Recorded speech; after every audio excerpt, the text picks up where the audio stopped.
Detroit, it's like over 80% of single parents, single family parents, which are the women raising the children. They have to be the head, the mama, and the father. So therefore, would that give them a pass to be angry? Well, when you use the word pass, I understand the concept. I'm not sure whether I would necessarily say that I would give anyone a pass for poor emotional displays with other people, simply because I think that we're all responsible for our own individual actions, immaterial of the reasons, even if they may be good reasons or valid reasons in our mind. When it's all said and done, people, for the most part, do what they choose to do. If you're given to, for example, murdering people because they don't do something that you want them to do, you may not murder anybody until you're given what in your mind is an adequate reason for murdering that individual because they didn't do something you wanted them to do. Does that mean that you have a pass for murder because you murdered them? After all, had they only done what you wanted them to do, they'd still be alive. I don't think that a reasonable individual can say, yes, you get a pass for that. They'd say, no, you murdered them because you wanted to murder them. Admittedly, they could have changed their actions, and if their actions had been different, maybe your response to it would have been different, but you could have had a different response with their exact same action. You didn't have to choose such an extreme and negative way of demonstrating your displeasure. I think that that's also the case with those who, would fall in the category of being angry black women. I don't think that a pass should be given, because certainly they could take a different route. There are certainly black women who don't take the route of being an angry black woman, and are very nurturing and loving and uplifting to their mates and to their families, in spite of the negative influences and the negative things that they see in their particular environment with men and women and how they treat each other in relationships. So I don't give a pass. I wouldn't use that terminology, and I certainly wouldn't give one.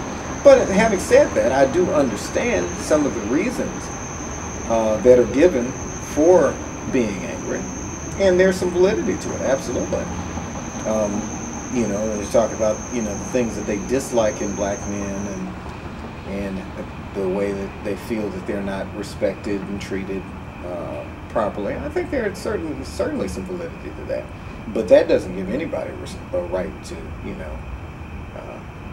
demonstrate such negative emotion that will ultimately be destructive, and it will be the exact opposite of what it is that they say they desire. If you desire something positive, you can't pour a bunch of negativity into the situation and expect to get something positive out of it. It's just not going to happen. If you want love in a relationship, you're not going to get love by pouring hatred into it. You've got to pour more love into it. Now the next thing is that with the black man, black woman, we talked a little bit about the black woman or whatever. As far as the black men, when they say that the black man ain't doing this, ain't doing that type of deal, and just kind of using some of the terms that they may use, lazy, no good.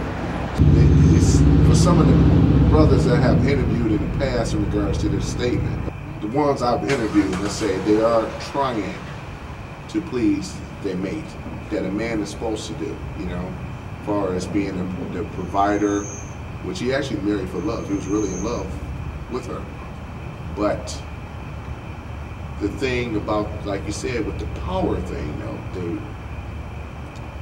as far as the black woman, as far as in the culture, society, that they had to have that power. I don't think it's necessary. They just don't know how to release it. And another thing that I've seen, and maybe it has some truth to it. There's two type of men that black women typically like to date. One of them is, let's say, the educated, or we like to say the nickname, the nerdy type, the one that they can control, or the thug guy. He's easy to be manipulated. Is there some validity to that? Well, I can't say that I can speak for all the relationships with black women in this country with black men, but I can say that I certainly see some evidence, and quite a bit of evidence, to support that a large number of black women in this country do seem to feel more comfortable in a position of power and control with their potential mate, who tend to fall into those particular categories. In other words, the more intellectual or nerdy individual who will basically, do everything that they can to please the black woman, and as a result tend to be easily manipulated.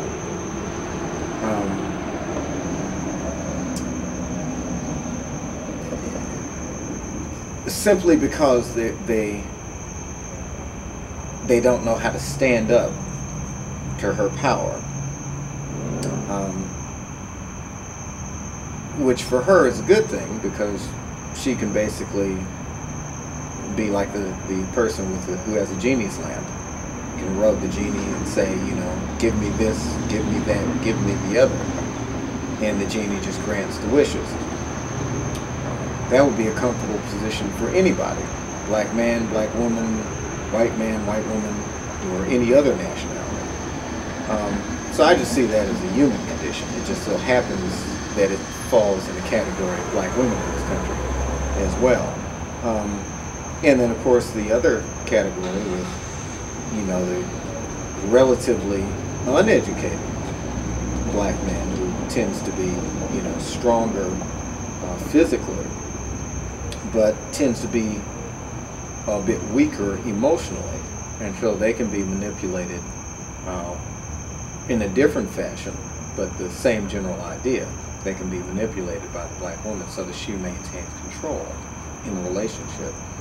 I see both of those dynamics occurring in a large number of the mating style of relationships. They're very dysfunctional, but dysfunctional or not, they do exist, and in relatively large numbers. But that, once again, is a microcosm of a larger issue of the inability of black men and black women in this culture to have healthy interaction and healthy communication, because there is no model, or what models there are very limited and poor. So they have little models for how to actually communicate in a healthy fashion with each other. So it tends to be very antagonistic, very one-upsmanship, as it were. And that's it's a sad state of affairs, but it is the state of affairs for the most part.